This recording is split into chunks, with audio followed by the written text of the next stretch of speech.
안녕하세요. 저는 올해로 58살이 되었고, 대형마트에서 일을 하고 있는 여자입니다. 어느덧 올해도 얼마 남지 않았는데요. 요즘엔 왜 이렇게 나이 드는 게 빠른지, 노래 가사말처럼 세월이 야속하기만 한 나날들을 보내고 있어요.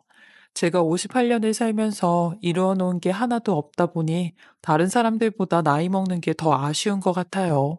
근데 이번에 또 한 번 제게 힘든 일이 생겨 제 이야기를 해볼까 합니다.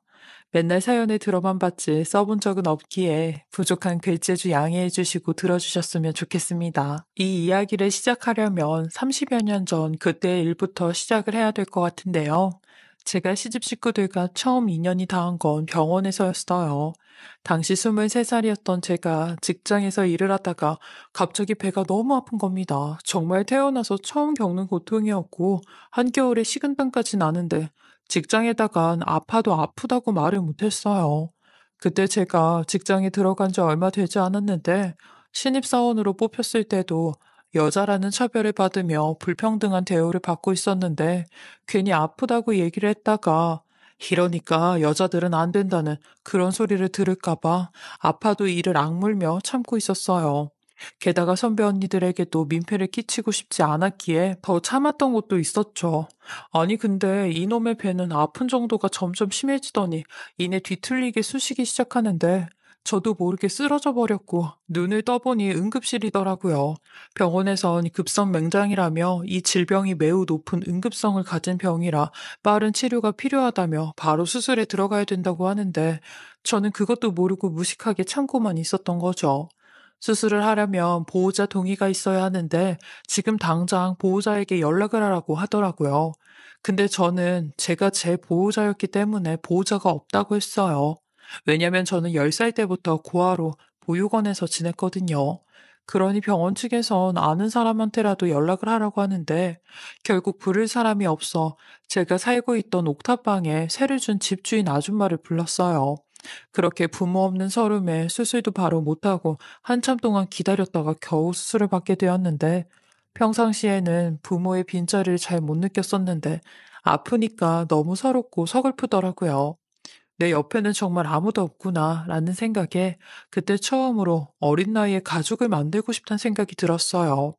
가족이 있으면 이런 사소한 일에도 다 같이 모이고 해결하고 도와주니 얼마나 든든할까 싶었거든요. 그렇게 수술을 마치고 6인실로 가게 되었는데 거기에선 제가 제일 나이가 어렸어요. 이미 5명의 아주머니들끼리는 서로 친해져 언니 동생하며 지내고 계셨거든요. 그리고 사람들이 병문안을 와서 음료수나 먹을 걸 가지고 오면 나누어 먹는 그런 깔깔거리는 분위기였죠.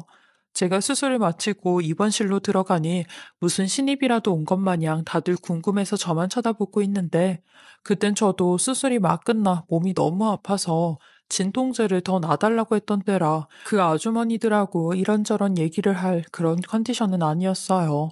그래서 제 자리는 아예 커튼을 치고 있었고 가스가 나올 때까지 해야 하는 걷기 운동 시간 외에는 계속 커튼을 치고 있었죠. 그 아주머니들도 막 시끄럽게 떠들다가도 한 번씩은 조용히 말을 했는데 그때가 제 얘기를 할 때였어요. 아무리 조용히 얘기한다고 해도 그 좁은 병실에선 말하는 소리가 다 들렸는데 왜 저러고 커튼을 치고 나오지도 않고 있냐는 그런 말들을 하셨죠. 저는 그러거나 말거나 신경 쓰지 않고 있었는데 하루는 어떤 인상 좋은 아주머니 한 분이 제 자리에 쳐져 있는 커튼을 살짝 제치며 아가씨, 이거 두유인데 이것 좀 먹어봐. 그리고 웬만하면 이 커튼 좀 치고 같이 얘기도 좀 하고 그래. 병원에서 혼자 그러고 있으면 우울하고 심란한데 아줌마들하고 웃고 떠들면 별로 그런 생각도 안 드니까 태어날 때까지는 웃다가 가요. 라고 하시는데 저도 그 말에 알겠다고 했어요. 이렇게까지 말씀을 하시는데 거기다 대고 싫다고 거절하기가 좀 그랬거든요. 그렇게 저는 퇴원을 할 때까지 제 공간이 없이 5명의 아주머니들과 함께 지냈는데 커튼을 열어놓고 생활을 하니 더 가족이란 존재가 크게 느껴졌던 게 그 아주머니들의 가족들은 매일매일 병문안을 와서 안부를 물으며 서로 챙겨주는데 저는 그런 사람이 없으니 보고 있는 것만으로도 더 힘이 들었어요. 그러니 제게 처음 말을 걸어온 아주머니께서 아가씨는 병원에 입원해서 가족들이 한 번도 안 찾아오는데 부모님이 어디 외국이라도 나가셨나 봐요. 라고 하더라고요. 그래서 부모님이 안 계신다고 고하라고 했어요. 그러니 물어보신 아주머니께서는 아차 싶어 미안하다고 하셨고, 주변 아주머니들도 한순간에 조용해 주시는데, 그때부턴 다들 제가 불쌍해 보였는지 절 많이 챙겨주시더라고요. 그리고 퇴원을 하는 날, 절 제일 많이 챙겨주신 그 아주머니와 함께 퇴원을 하게 되었는데, 그 아주머니의 아들이 퇴원 수속을 밟는다고 병원에 왔더라고요. 그래서 아주머니께서 저한테도 본인 아들을 소개시켜 주셨는데, 느낌에 그냥 인사만 시키는 게 아니라 대놓고 저랑 이어주려고 하는 것 같았어요. 막 본인 아들 어떠냐며 한번 만나볼 생각 없냐고 하셨거든요. 그렇게 저는 병원에서 연이다 아주머니 아들과 만나게 되었고, 이 사람과 4년 연애 끝에 결혼을 하게 되었어요.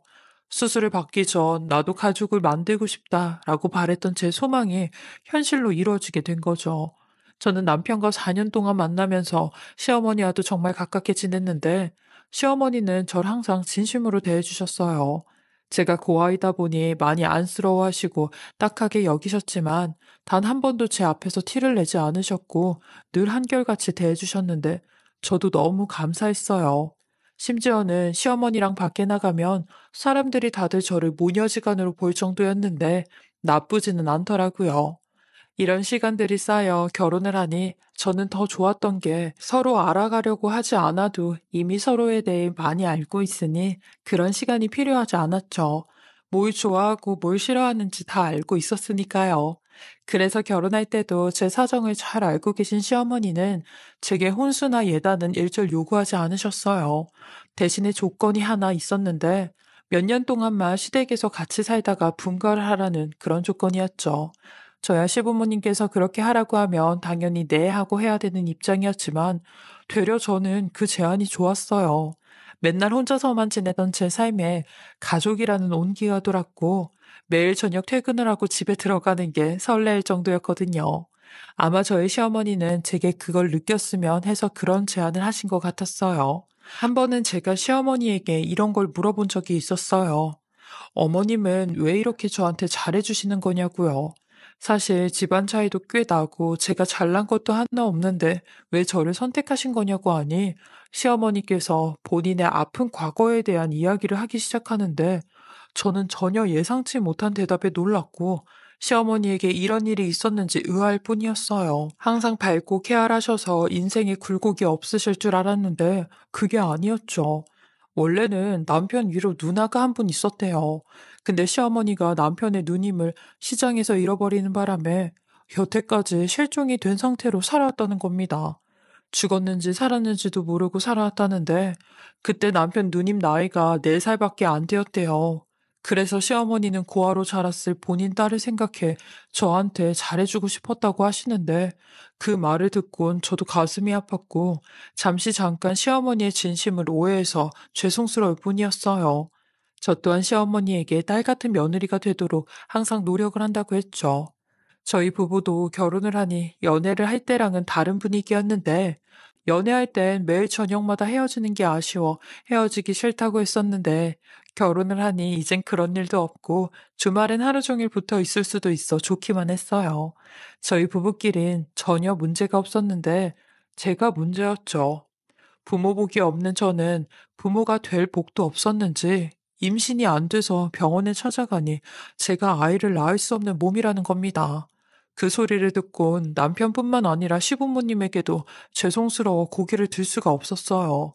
기껏 고아인 저를 며느리로 맞았는데, 이런 며느리가 여자 노릇도 못하니 제가 얼마나 미울까 싶었고, 애가 없으니 남편하고도 끈끈한 정이 안 붙었어요.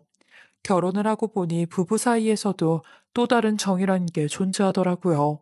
게다가 남편은 시아버님이 돌아가시면서 물려준 가업으로 더 바쁜 생활을 하였는데, 집에 와서까지 일을 하니 저랑은 대화를 할 시간도 부족했죠.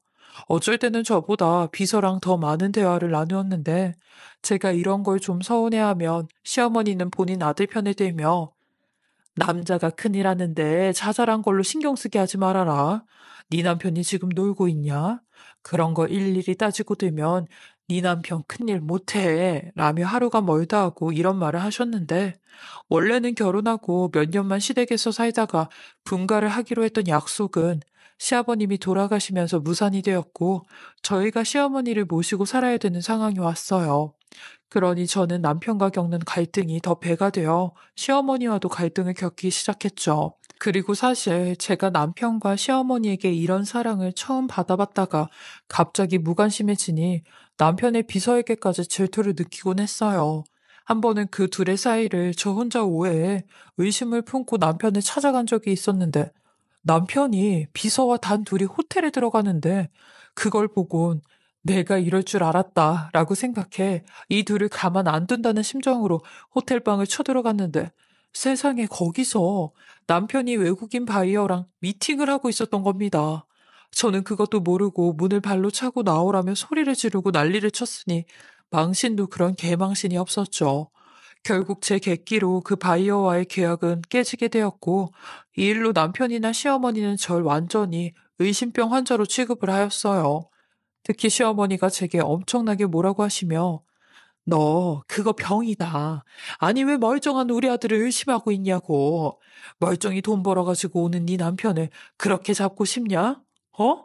왜 의심해? 왜 그래? 라고 하시는데 죄송하다며 눈물만 흘렸네요.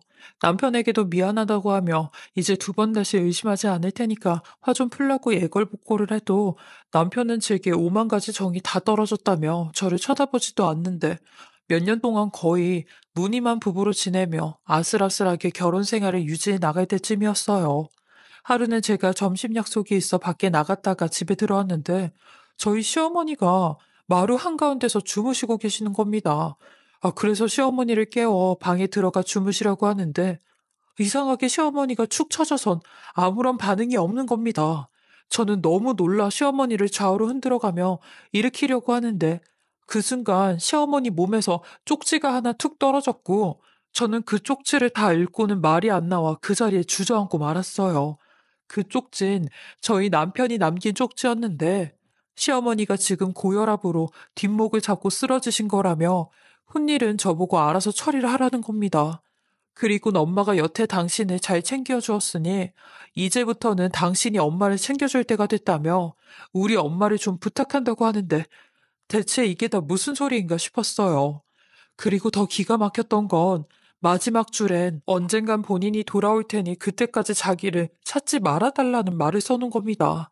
그 쪽지를 보곤 남편에게 화가 났다는 것보다 무슨 일이 생겼구나 하는 짐작이 들었고 일단은 급한 시어머니 먼저 병원에 모시고 가고 그러고 나서 남편에게 연락을 해봐야겠다 싶었어요. 그때 당시 남편이 사업을 하는 사람이었기에 핸드폰이 있었거든요. 근데 역시나 남편은 전화가 꺼져 있었고 쪽지 속 내용처럼 연락 자체가 안 되어 버렸는데 회사를 찾아가니 회사 또한 문이 굳게 닫혀져 있는 겁니다. 근데 더 황당했던 건 건물 경비원의 말이었는데 남편의 회사가 벌써 문을 닫은 지 한 달이 넘었다고 하는 겁니다. 혹시 챙겨갈 게 있어서 온 거냐며 이미 늦었다고 빚쟁이들이 돈 될 만한 건 다 가지고 가서 아마 별거 없을 거라고 하는데 이 말을 시어머니한테 어떻게 알려야 될지 도통 모르겠더라고요. 이미 시어머니는 너무 늦게 병원에 찾아간 탓에 한쪽은 쓸 수 없는 편마비가 되었고 지팡이가 없으면 아예 걷지를 못하시는 지경이 되었죠. 경찰에 신고를 해도 돈에 관련된 범죄 실종이 아닌 이상 일반 성인 실종은 기다리라는 말밖엔 해줄 수가 없다고 하는데 정말 절망 그 자체였어요. 저는 혹시나 시어머니가 쓰러지기 전에 남편에게 무슨 말을 들은 게 있는지 물어봤는데 시어머니는 없다고 하더라고요. 본인도 믿을 수가 없다며 대체 이게 무슨 날벼락인지 모르겠다고 하는데 저도 같은 심정이라고 했어요. 그리고 저는 이런 시어머니를 모시며 한 20년을 남편만 목이 빠져라 기다리고 살았어요. 시어머니를 요양원에 맡기고 싶어도 그럴 수가 없었던 게 저를 구해준 시어머니에게 배신을 하는 것 같아 남편 말대로 시어머니는 제가 모시고 있었어요. 시어머니는 저랑 같이 사는 내내 항상 제 눈치를 보곤 했는데 가끔 시어머니 때문에 화나는 일이 생기다가도 시어머니가 안쓰러워 화난 마음이 진정이 되곤 했죠. 남들한테는 20년 동안 남편도 없이 혼자 시어머니를 모시고 있다고 하면 다들 미쳤다고 왜 모시고 사냐고 하지만 제가 시어머니에게 받아왔던 사랑과 정을 생각하면 이렇게 사는 게 맞는 건지 알았습니다. 비록 남편이 20년 동안 나타나지 않아도요. 그리고 작년 시어머니께서 끝내 살아생전 본인 아들 얼굴을 보지 못한 채 지병으로 돌아가시게 되었는데 저 또한 끝까지 시어머니의 며느리로서 상주 역할을 다했어요. 사람도 많이 찾아오지 않던 장례 이틀날 저 멀리서 어떤 건장한 청년과 중년의 여자가 제 앞에 나타나 인사를 하는데 저는 처음 보는 사람들이었고 유심히 그 얼굴을 들여다봤어요. 그런데 얼마 뒤 제가 아는 사람까지 나타나 경악을 금치 못하게 되었는데 남편이 20년 만에 제 앞에 모습을 드러낸 겁니다. 그리고 그제서야 옆에 있던 중년의 여자가 누군지 알게 되었는데 그 여자는 바로 제가 그렇게 의심하고 의문을 품었었던 남편의 여비서였습니다. 그리고 그 옆에 건장하게 서 있던 20대로 보이는 청년은 그 두 사람의 아들이었죠. 그걸 보는데 정말 어이가 없어 입이 다물어지지가 않았어요. 제가 그렇게 그 두 사람을 의심하고 불륜 사이라고 외쳤지만 아니라며 저만 의부증 있는 여자로 몰아갔던 시어머니가 정말 원망스럽기까지 했어요. 이미 돌아가셨는데 이제와 돌아가신 분께 책임을 지라고 할 수도 없고 분통만 터져오는 그때 남편 놈이 더 혈압을 올리는 듯 시어머니의 편지와 유서를 각각 보여주는데 이걸 당신이 어떻게 가지고 있냐고 했어요. 그러니 일단 그 안에 편지랑 유서를 읽고 나서 얘기를 하자는데 세상에 시어머니가 남긴 편지와 유서 속엔 제가 그동안 알지 못했던 20년간의 비밀이 그대로 적혀져 있었는데 사실 시어머니는 이 두 사람 사이를 20년 전부터 알고 있었더라고요. 편지의 내용은 대충 이러하였는데 며느라, 나도 내 아들이 여비서와 바람이 났다는 네 말을 처음엔 믿질 않았는데 내가 쓰러진 그날 네 남편이 나한테 여비서가 임신했다고 하더라. 그러면서 너랑 이혼을 하겠다고 하는데 내가 그 사실을 다 알고 다 듣고 나서 사라지라고 말했다. 너랑 내 앞에 두 번 다시 나타나지 말고 꼭꼭 숨어서 애 키우라고 내가 시킨 거야. 네 남편은 너랑 이혼을 한다고 난리를 치는데 차마 네가 상처를 받고 나쁜 생각을 할까 봐 내린 결정이었어. 이 편지를 읽을 때쯤엔 내가 이 세상에 없을 텐데 부디 나를 용서해다오. 그리고 내 앞으로 20억 정도 되는 땅이 하나 있는데 그 땅을 전부 다 너에게 상속을 하겠다고 유서를 작성했으니 태산 법무법인 사무실을 찾아가 김대주 변호사님을 만나보렴. 그 변호사님께서 내 유서를 공중받아놨으니까 라고 하며 20년 동안 속여오고 네 말을 믿어주지 못한 걸 용서해달라고 하는데 시어머니의 편지를 보고 말로 설명하지 못한 기분이 들었어요. 분통이 터지기도 하고 억울하기도 한 게 남편놈과 시어머니가 원망스럽기만 했죠. 다 알고 있으면서도 절 속였다는 사실이 너무 화가 났어요. 그런데도 한편으론 절 지키려고 했던 시어머니의 마음이 이해가 가기도 했어요. 사실 20년 전 그때는 아무도 제 말을 믿어주지 않아 제가 우울증까지 왔었는데 만약 이 모든 사실을 제가 알아버렸더라면 극단적 선택을 할까봐 시어머니는 일부러 절 속여왔다고 하시더라고요. 제가 못하는 임신을 그 여비서가 했다는 걸 알면 제가 더 미쳐버릴까봐 딸 같은 저를 지키는 방법이 이 방법일 뿐이었다고 하는데 시어머니의 마음이 아예 이해가 안 가는 건 아니었어요. 그리고 20년 동안 제게 말하지 못한 그 심경은 오죽했을까 하는 생각이 들었죠. 근데 문제는 지금부터였어요. 남편 놈이, 아니, 이 쓰레기 같은 인간이 저를 버리고 지 여비서랑 바람이나 애까지 가진 것도 모자라. 이제 와서 제게 그러더라고요. 엄마가 당신한테 20억이나 되는 땅을 유서로 남긴 건 이해가 가는데, 아니, 아들이 버젓이 살아있는데, 그 돈을 다 당신한테 주면 되겠어? 아, 그래. 아무리 20년 동안 엄마를 당신이 보살폈다고 해도, 아, 나는 엄연히 하나밖에 없는 아들인데 말이야.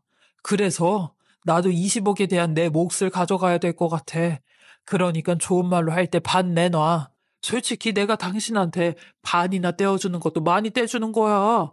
나는 엄마 아들이기 때문에 원래는 그거 다 내 거라고 라며 말도 안 되는 소리를 짓거리고 있는데 불륜을 저지른 것도 모자라 제 앞으로 시어머니가 준 20억까지 탐을 내는 이 쓰레기를 보곤 너는 정말 사람 새끼도 아니라고 나가라고 했네요.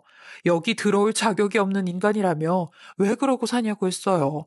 그러니 남편의 비서도 남편을 한몫 거들며 아니 형님은 하나고 우리는 입이 세 갠데 그럼 당연히 절반 이상은 우리한테 줘야지. 우리도 호주에서 얼마나 힘들게 살았는지 알아요? 20년 동안 숨어 사느라 하루라도 맘 편히 두 다리 뻗고 잔 적이 없어요. 라고 하는데 그 말에 어이가 없어. 호주에서 살면서 두 다리 뻗고 잔 적이 없다는 게 그게 말이나 되는 소리냐고 절대 안 된다고 했어요. 저렇게 시어머니가 지켜보고 있는데 니들 진짜 천벌받는다고 했어요. 그리고 남편 놈한테도 너는 시아버지가 하셨던 사업 물려받아 돈도 꽤 많이 벌고 마지막엔 한탄까지 하고 도망갔으면서 이제 와서 시어머니 돈까지 탐을 내? 라고 소리를 질렀어요. 그러니 그거랑 무슨 상관이냐며 아버지도 내 아버지고 엄마도 내 엄마인데 두 사람 돈은 다 자기 돈이나 마찬가지라고 하는 겁니다. 그러면서 순순히 내놓지 않으면 유류분 청구 소송까지 한다는데 시어머니 장례를 마치고 시어머니가 말씀하신 변호사 사무실을 찾아가 유류분 청구에 대해 물어보니 시어머니가 본인 아들에게 재산 상속을 하지 않는다는 유언 내용이 있어도 유류분 청구 소송은 할 수 있다고 하더라고요. 그렇게 저는 어이가 없이 법적으로 전 남편에게 일정 부분 20억에 대한 돈을 반환을 하게 되었는데 정말 하늘이 노할 일이었어요. 근데 이런 제 억울한 마음을 시어머니도 같이 느끼셨는지 남편하고 이혼 소송을 통해 재산 분할을 다시 하게 되었는데 시어머니를 모시고 보살핀 기여도가 제가 먼저 계산이 되어 유리하게 재산 분할을 할 수 있었고 불륜에 대한 위자료까지 받아올 수 있었어요. 또한 그 여비서에게는 20년 만에 상간녀 소송을 하여 그 위자료까지 싹 다 받아올 수 있었죠. 재판이 끝나던 날 전 남편과 그 상간녀는 제게 씩씩거리며 그 돈으로 얼마나 잘 사는지 지켜보겠다고 큰 소리를 치는데 저도 그 두 사람에게 니네보단 제대로 잘 살고 있으니까 이 돈도 죽을 때까지 끝까지 잘 지켜서 다 쓰고 갈 거라고 걱정하지 말라고 니들 앞가림이나 잘하라고 했네요. 그렇게 전 시어머니에게 받은 상속과 이혼 소송까지 깔끔하게 마무리가 되었어요. 어쩌면 제 20년에 대한 보상치고는 너무나 큰 돈을 받은 것 같아 어안이 벙벙했는데 저는 그 돈을 받자마자 일부는 부모 없고 버려진 아이들이 있는 시설에 기부를 하였어요. 그리고 마트 일도 계속하고 있는 중입니다. 시어머니께서 물려주신 소중한 유산으로 남은 여생 살면서 좋은 일도 하고 건강도 잘 지키며 사는 게 저의 1순위 목표이자 소망이 되었어요. 그리고 살면서 전 남편에게 수없이 많은 연락과 공갈이 올 텐데 그럴 때마다 무너지지 않고 잘 버텨야겠다 생각을 하고 있습니다. 저의 긴 이야기 끝까지 들어주셔서 감사하고 올 한해 누구나 다 힘든 시기였을 텐데 남은 기간도 힘내시고 내년에는 더욱 좋은 일만 있길 기원하겠습니다. 지금까지 커피앤톡이었습니다.